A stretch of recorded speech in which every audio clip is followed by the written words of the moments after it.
Vietnam.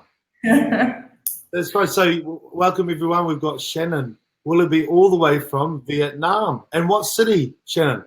Ho Chi Minh, or Saigon, whichever one you want to call it.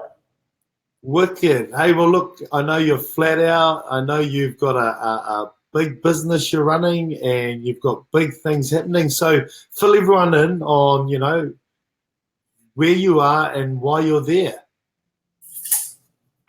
So I am in Ho Chi Minh City. I moved here in February just so I could basically get away from New Zealand and try and automate my e-commerce businesses so I can be less hands-on and I can focus on another few businesses that I want to get up and running off the ground. So one of them is an aviation safety related app that I'm really passionate about. So yeah, being here, it's a bit of a tech hub. I'm working with a few people here. So yeah, that's why I'm here and not in New Zealand. Wowzers. Hey, I'm sure we'll touch on that later on. And so the plan is to develop this this app or your other businesses, or is the plan, being over there doesn't mean you have to automate it because it's, stuff's happening here? Yeah, I am sort of forced to take a step back from it, being here as well, yeah. Yeah. Hey, cool. Well, look, your story is pretty inspirational. I think anyone out there with some challenges in their life soon won't have any after listening to this. Overcoming 2 strokes, wasn't it? Yeah. At a young age, but to still carry on and follow through on your dreams, and getting back into being a pilot. But let's fill them in. I'll let you fill them in on your story and some key events that really shaped your life. Do you mean starting from the stroke? What do you mean? Well, let's go back to, you obviously were a rugby player for the Black Ferns, and then what were your goals after that? So I guess I gave up playing rugby for the Black Ferns. So I retired at quite a young age. I was only 27. So I retired after we won the 2006 World Cup to focus on another goal, which was becoming a commercial pilot. Also, my dad passed away and that hit me quite hard. I really, really struggled with that. He was my number one supporter when I was playing rugby. So I found it quite hard playing without him around encouraging me. And sort of when he passed away, I sort of thought, what is it? I mean, obviously I was really down. I thought, what is it that makes me happy? And that was flying. So while I was in Dunedin, I had actually had a few flying hours. I think I'd only flown 5 hours, which is nothing. That's all I could afford being a student, and it was really expensive. So when Dad passed away, and after we'd gone to the World Cup, I sort of thought about what my next goal was and my next dream, and that was becoming a commercial pilot. So I ended up retiring from rugby so I could focus completely on becoming a pilot. As we all know, the Black Ferns certainly aren't paid well. It's a wee bit better now as of recent, but weren't paid. So I needed to focus all of my time on flying and trying to make money to pay for my flying as well. So that was my next goal. I was flying full time, so that involved studying and being out at Ardmore Flying School from about 7:30 a.m. Until the afternoon. So it's supposed to be 5, but I used to leave a bit earlier. I was at that stage, I had a role as the operations manager for Brand Developers Limited. So I used to end up jumping in the car, driving an hour to work at Brand Developers until midnight, and do that every day for 5 days, basically. So there was no time for playing rugby at all. Even if I wanted to, I went all in to try and get my pilot's license. I ended up achieving that. So I got my commercial pilot's license and qualified as a flying instructor, which was, flying is just incredible. It is the best rush. I think I'm the happiest when I'm in a plane. And then my whole world came crashing Where did down. that bug come from? Where did that flying bug come from? I think when I saw Top Gun when I was young. I wanted to be tall like that. So, I always wanted to be a pilot, and I guess I didn't ever think it was achievable. I didn't grow up with money. I thought it was well out of my reach. It was too expensive. It was too hard. I wasn't smart enough. But I guess I just, put. How old were you when you had that thought? How old were you when you saw Top Gun and Tom Cruise? Oh, probably about 10, I'd say, maybe younger. So that thought was there since 10? Oh, yeah, which is why when I was in Dunedin, I think I had my first flying lesson when I was maybe 19. Yeah, right. So I'm really intrigued, Shannon, because when we've talked to other athletes, the hard part is when they leave that sport that they've thought about since they were 8, 7, whatever, that they didn't have another thought. So I'm just wondering, did you have these two thoughts? Was the pilot first, then the rugby, or was it kind of tandem? And so did that also help the transition going from sport to your next big thing? I guess I had so many things going on that the first time I retired from rugby, I was dealing with Dad dying. That was probably the biggest thing. So, not playing rugby was probably the last thing on my mind, even though had I still played, so there was a year I took off. Well, actually, I moved back home to Florida, and then I played for Hawke's Bay, and then made the Black Ferns again at the end of that year.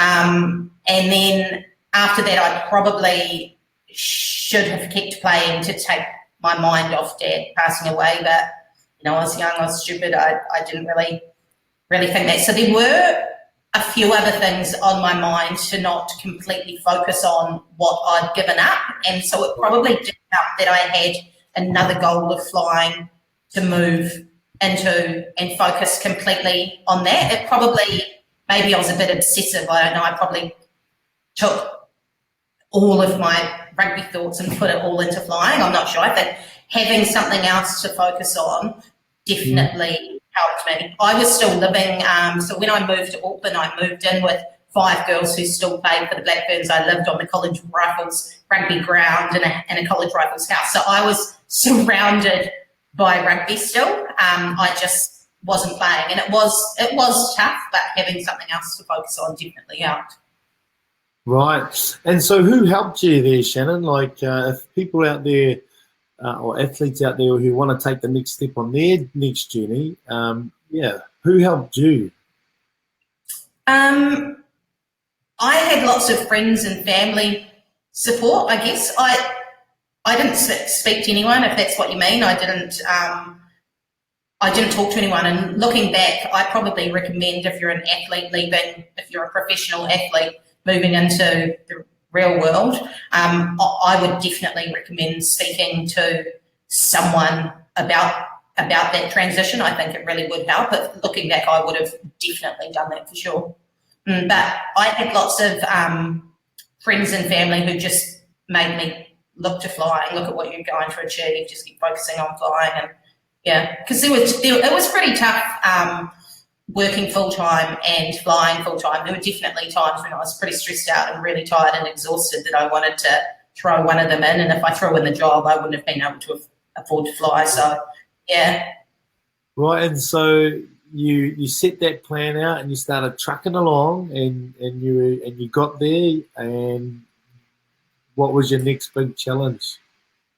Yeah, so I guess I should have mentioned as well. So when I was learning to fly, I taught myself how to build e-commerce websites to help pay for my flying. I needed more money. It's really expensive to learn to fly if you're funding it yourself. So I taught myself to build websites on the side as well. So I was doing that as well as flying and working. But then after I qualified as the flying instructor, I completely out of the blue, I went to Paris to watch the girls play in the 2014 World Cup, and 1 week later I came back to New Zealand. I was at the gym and completely out of the blue suffered the first of 2 strokes. That hit me hard. I was told by the neurologist in hospital that I'd never be able to fly again. I'd lost my medical indefinitely and I would never be able to fly again, and that I'd given up so much for flying that definitely hit pretty hard for sure. Wow, like to come out of a rugby career and, like you say, put your heart and soul into something, and then for it to be taken away literally, eh? Yeah, and something, I mean, was completely out of the blue. I was 32. I was a lot smaller than what I am now. I, used to be an athlete. I'm not the person you would typically expect to have a stroke. So I was in hospital for a wee while, and I was surrounded by 75 plus year olds. Like it was pretty hard to take for sure. This is interesting, Shannon. This could almost be, a current athlete, and out of the blue, injury can happen. And just like you did with the piloting, you put your heart and soul into it, you put everything into it, and then it can be gone in the night. There's athletes out there that could experience this or have experienced this in their sporting career. So how the hell did you get through that? So the first thing I remember, so I was destroyed. I don't think I stopped crying for days until one day I was in hospital and I heard this person screaming, saying, "Why me? Why effing me?" And I looked out into the hall and there was a girl. She was young, but by young I mean 50, to have had a stroke, and she was actually learning to walk again. And I went back onto my bed and sort of got really emotional then as well, and thought, man, she would do absolutely anything to be in my position. So what happened to me is I couldn't see anything on the right, and I was getting all of my words mixed up. So I thought I was speaking properly, but I actually wasn't. So in my mind, I thought I was fine, except for the vision, obviously, which is why I was told I'd never fly again. So it might be helpful to see half of the world. So I guess I thought that girl would give the world to be me right now. Like, her not being able to walk was just soul destroying, and I realised how lucky I was in that moment. So that was the first thing that sort of picked my spirits up a wee bit. I was still destroyed, but I thought, if that's, if losing my pilot's license is all I've lost, then I'm happy. And that's when I told the CAA, because at that stage I said to myself, I'm not telling them, they'll never ever find out. And I was thinking I wouldn't tell anyone and I'd still fly, which was ridiculous. So I guess thinking there were people way worse than me. Losing my pilot's license was nothing compared to the real world. I could still walk, I could still talk properly, I thought. So that was the first turning point for me, and I definitely felt sorry for myself for a couple of months. I was in a really, really bad place, without a doubt. I was, in a real bad place. And then I once again thought, stuff it. You know what? They're not going to tell me what I can't do. So I, put little goals and steps in place to try and get my medical back. And I also knew it was a complete long shot, but I thought if I didn't give it a go, I'd be in the same position as what I was. Yeah, right.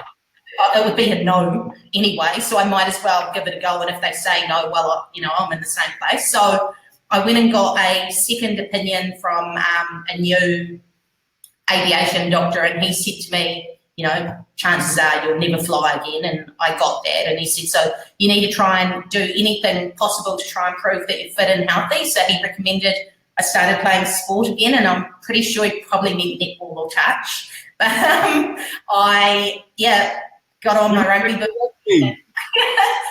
Started playing rugby again for college rifles. So, that led to the second time I retired.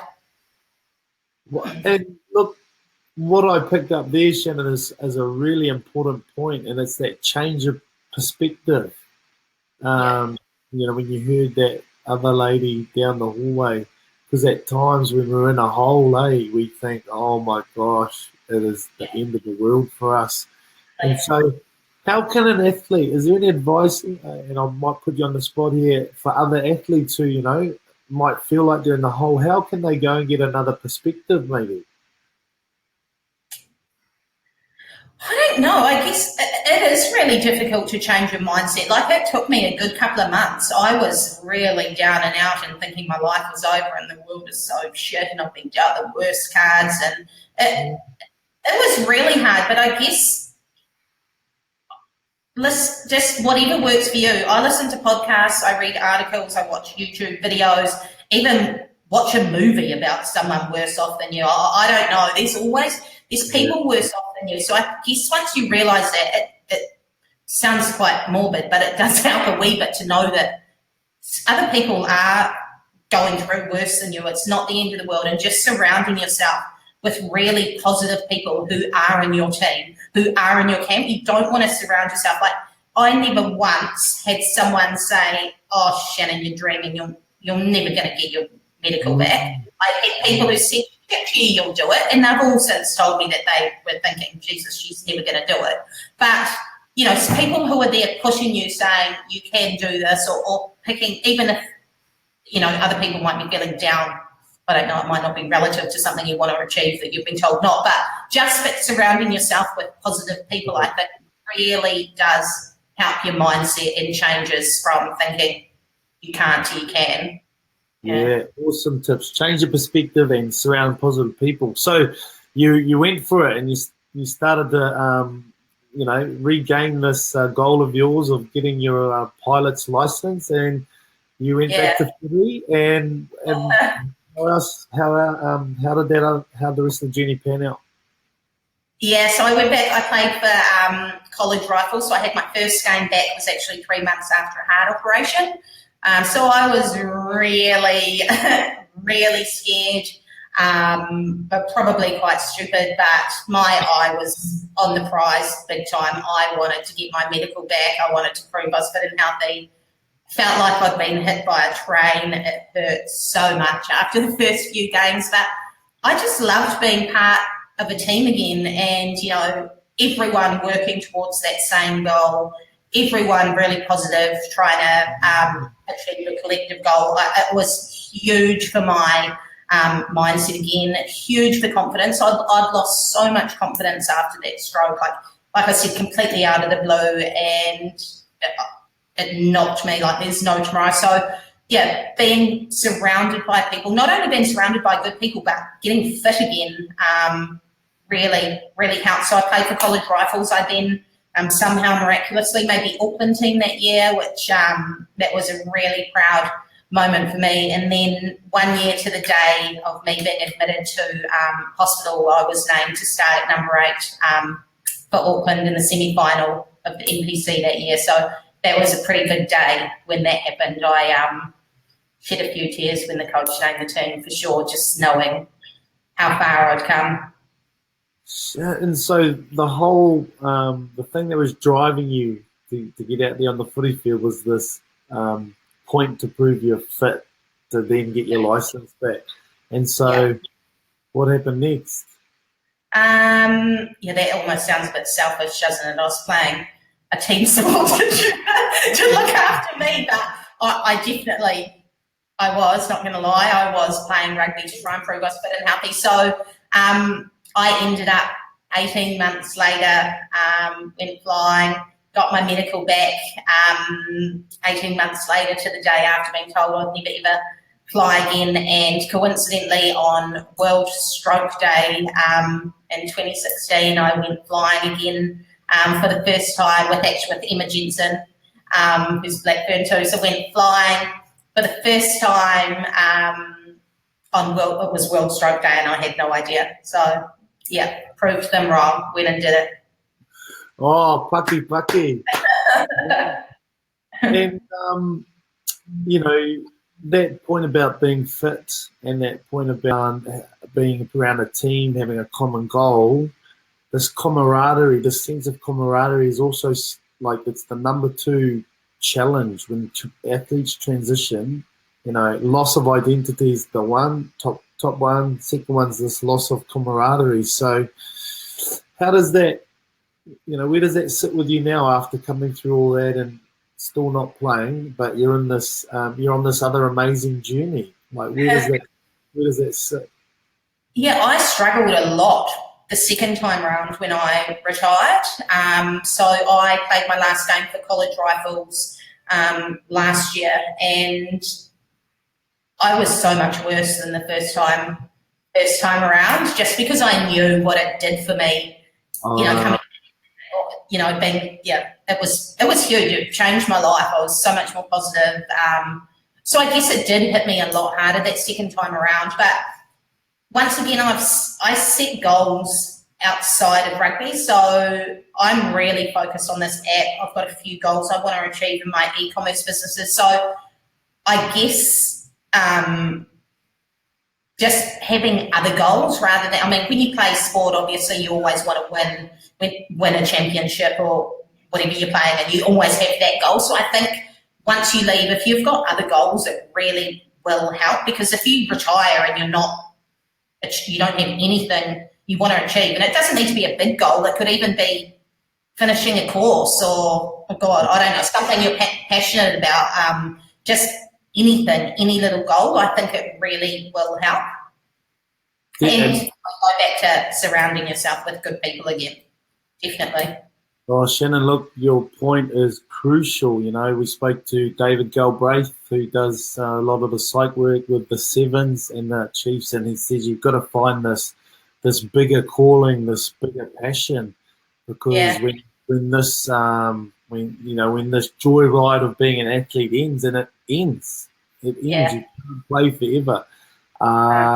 You're going to have something to walk into, and this is the challenge that a lot of the athletes faces. They get to the end and there's nothing there. So that's such a good point. Hey, I want to finish off the last 5-10 minutes or so just around this other massive journey you're on, which is e-commerce. Everyone we've spoken to in athlete world wants to set up their own business. To enable this sense of flexibility, similar to almost what you had as an athlete, you got some flexibility there. So what's your advice for someone wanting to set up an e-commerce business? My advice I tell anyone when they talk to me about how did you start your own business, how can you work in for yourself, is if you've got an idea, just do it. Like, it doesn't need to be perfect. I think so many people I've spoken to have got these incredible product ideas or incredible website ideas, incredible blog ideas, and I think they think you need to have this $50,000 website that looks incredible. That is so not the case. Just start. Everything's a work in progress. You can always improve something. Like, my website now is 500 times better than when it started. Yet to me, there's still so many improvements I can make. So just start. Get a mentor, I think, as well. So someone you trust that you can be open and honest with and bounce ideas off, and someone you can be accountable to. So in New Zealand, I had someone that I'd have a coffee with once a week who would just own me if I hadn't done something that week that I said I was going to. I think, and they're really awesome and encouraging, and, you know, tell me if they think an idea is not good or how I could improve it, or just sit there and some days they don't even have a clue what I'm talking about and just sort of nod and, you know, look like a stunned mullet. But I think someone you can talk to who's going to pump you up and, you know, encourage you to keep going, but just start is the biggest advice I can give. Now, whether you might not know where to, you might say, oh, that's, you know, easier said than done. I've got no clue where to start. Just start typing into Google. If you want to start it, how do I make a supplement? You know, athletes, they might think, oh, I wish I had this when I was playing. Type it into Google. How do I build a blogging website? Type it into Google. Type it into YouTube. Like, we are so lucky these days that everything is online. Or put it on Facebook if you're brave enough. Hey guys, I want to build a website. Does anyone know anyone? In New Zealand especially, I don't think we use our networks as much as we should. I've been working with quite a few people overseas, and that people will do anything to help you. I guess we probably underestimate that. In New Zealand, you probably think, oh, what are people going to think of me? Or people are trying to pull you down, which is why I constantly say surround yourself with good people, because I think that, you know, you every single one of us knows someone who's trying to pull you down. So just don't listen to them and, yeah, do it. Try and find the information, get online. I don't know, but, yeah, that would be my advice. It was a lot of dragged out. No, advice. We're so used to leaders, so it makes it the phase of life. But how did you settle on what you've ended up doing with the aromatherapy part? Share your journey around that with the audience. How I started the aromatherapy business, you mean? Yeah, well, you said on that because of the impact that it had on you in your treatment as going through your stroke recovery, wasn't it? Yeah, so I think if you want to start your own business, you've got to be passionate about it and believe in it. So I started using essential oils and diffusers when I was sick. So I was having a lot of trouble sleeping. I was real anxious. I was getting really down. Like I said, there was a good 2 months where I was in a pretty bad place, and I never was a believer of essential oils beforehand. I probably would have laughed about it, you know, like I'm not. It sounds waffly to me, but I was so desperate at that time and freaked out, and I thought, hey, shit, I'm going to give it a go. And instantaneously, I could sleep better. So I really believe in my products. They come from New Zealand as well. So I guess I've used them. I know they work. I want other people to get those positive effects as well. So I do think me being passionate about it it's such an easy sell. Yeah, so if you are going to start a business, don't just get on the quick trend you've heard of that's going to make you a quick buck, because it's never going to last and you'll get bored of it. Just make sure you do something you're passionate about.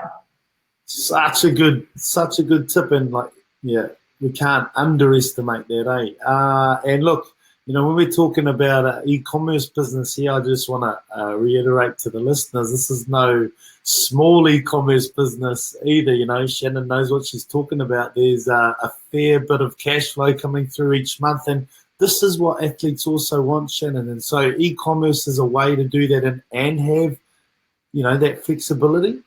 Yeah, I think e-commerce as well these days, the world has come so far. You don't need to invest tens of thousands of dollars anymore. You could build a website, get products off the ground, I'm going to say for as little as $200. You can maybe even less than that if you want a cheaper website or something. So you don't need to invest a whole lot of cash to start an e-commerce business. I just go for it. If you've got a product idea, if you want to get into e-commerce, it's definitely a lot easier these days for sure. Wicked. So find something you're passionate about, find a coach, you know, and these are two things that we do well as an athlete. Let's just transfer it over into the next phase of life. And then to finish off with, what was the one of the key things you learned that changed your business, or to be able to perform well in business? To get the success where you're at now.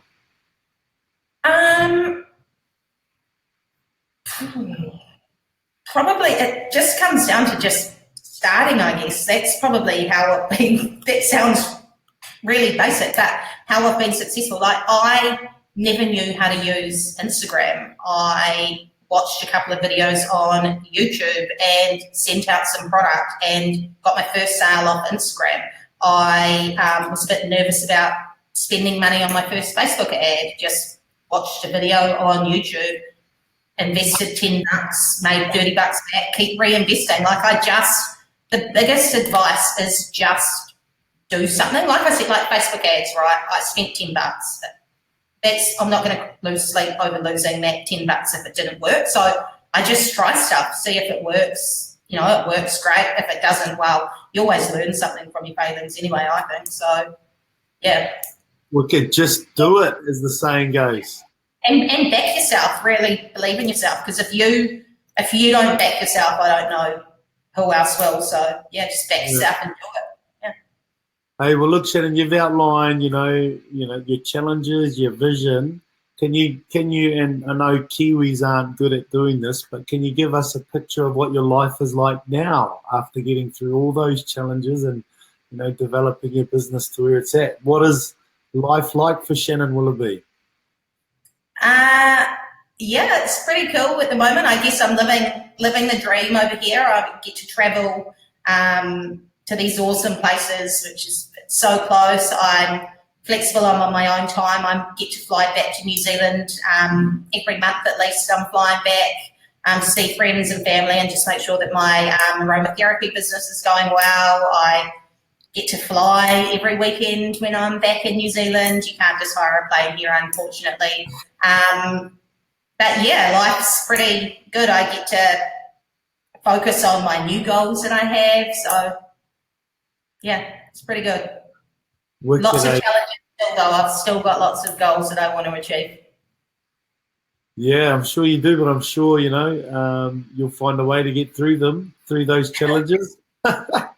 And look, really appreciate sharing, man. It's a bit of a honor on the other end to hear someone else's story. So thanks for sharing, and I have no doubt that this will help someone else out there to either kickstart their next chapter or get them out of that dark place or sad place that they might be in for a little bit, because you've shared some real gems there. So thanks very much, Shannon.